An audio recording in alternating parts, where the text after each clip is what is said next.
Hi guys, today I wanted to do just a quick introduction of snatch blocks.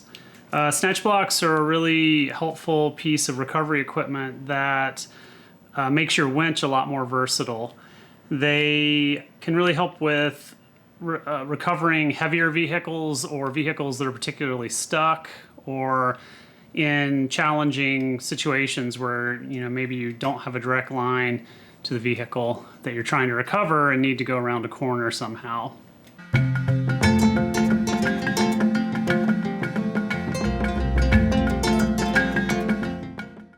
So what exactly is a snatch block? This is a Warren Epic snatch block, which is a newer one that I've got. This is another one which I think is from Rugged Ridge. I'm not sure about that. So these are two snatch blocks that I own. And essentially a snatch block is a pulley. They're also called sheaves. And what the block does is it connects to some type of anchor, whether that anchor is a tree or a rock or even a vehicle.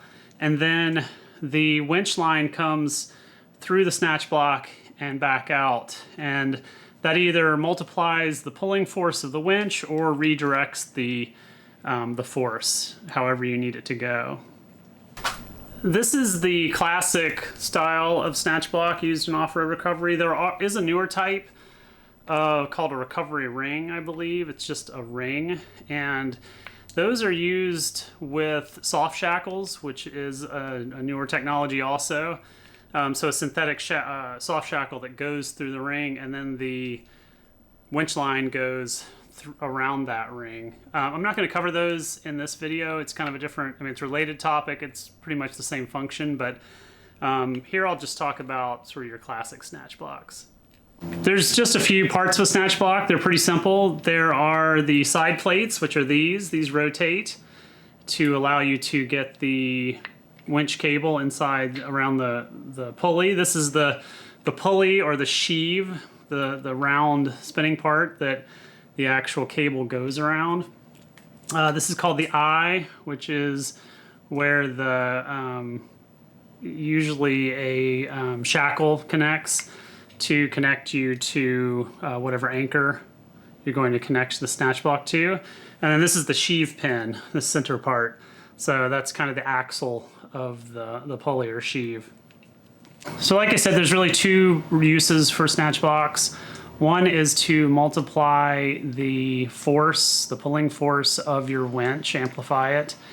That is done by, the most basic scenario, say, is if you're rescuing yourself, you might attach the snatch block to a tree. You always would use a tree saver, but I'll get into that a little bit later. And then you would run your winch cable out to the snatch block, around the sheave, and then back to your vehicle, and then connect it to another recovery point on your vehicle. Then when you engage the winch, it's going to nearly double the pulling power of your winch. So it's going to amplify the amount of weight that your winch can pull. In that scenario where it's once out, out and then back to your vehicle, it would be roughly twice as much pulling power. It's not totally, exactly twice as much because there's friction in the system, so it's a little bit less. If you have multiple pulleys involved, so you could go, say, out once, back to your vehicle to another snatch block, and then back out to the anchor, you would get 3 times as much pulling power minus the loss of energy from friction. The other common use of a snatch block is to redirect the force of your pull. So this often happens in situations where you can't get the two vehicles lined up exactly, so straight, so you can pull straight from your winch to the other vehicle. So you might need to go at an angle, maybe there's trees in the way. So in that case, you would, you might run set the snatch block up on an anchor, run the line out from your winch. It would go through the sheave, then it would come out at, say, a 90-degree angle, and then go to the vehicle, the stuck vehicle that you're trying to recover. So the force would be directed. In a really complex situation, you might do this with a couple, 2 or 3 snatch blocks even, to kind of redirect the force the way you need it to go. With the classic style of snatch block, typically people will use a shackle to connect it to the anchor or to the vehicle. It's pretty simple. You just run the shackle, take the pin out of the shackle, put it through the eye, and then tighten it. Put the pin through and tighten it up, and then this would go out to either, say, an anchor recovery point on your vehicle or to a recovery strap, say a tree saver strap that would connect the shackle to the anchor. You want to make sure you use rated shackles and that the shackles are rated for the weight that you're trying to pull. Typically there will be a, it'll say on the side WLL, and then it'll give the rating of the shackle. So this one's rated to 4 tons, for instance. One thing to avoid is you don't want to side load the shackle. So you don't want the shackle to be like this, you want it to be like this. They're designed, for their rated load. This is not how they're rated. They're rated pulling in this direction. When you're picking a snatch block, a good rule of thumb is to pick one that's rated to a load twice that of your winch.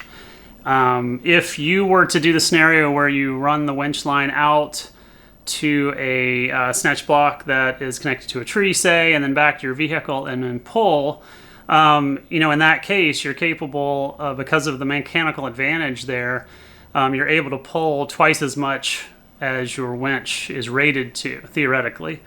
So, in a situation where maybe your vehicle is particularly stuck in mud or something, there could be a lot more force, and having since you could be pulling twice as much weight as your winch could pull, the snatch block will experience the force, that 2 times force. Even though your winch isn't experiencing it, the snatch block will. So you want to have a heavier rated snatch block for that situation. Another way to decide is to check with the manufacturer on your situation. I actually checked with Warren when I got this one, and I was going to go for a larger snatch block. This one is rated to 12 tons. My winch is actually, I think, rated to 9,500 pounds, so it's less. This is not twice what my winch is rated to, but my vehicle isn't that heavy. I own a Jeep. They're relatively light. They're not. It's not a like 3/4 ton truck or something. So the rep at Warren suggested I get this one because it will be plenty for my Jeep. So if you're getting a bigger vehicle, you might want to go, or if you have a bigger vehicle, you might want to go larger. So something to consider. I'll link to more information in the description below the video. There's an article up on ordealist.com which goes into more detail about snatch blocks and how to pick them and how to use them. Just a disclaimer, I'm not a professional instructor, off-road instructor at all.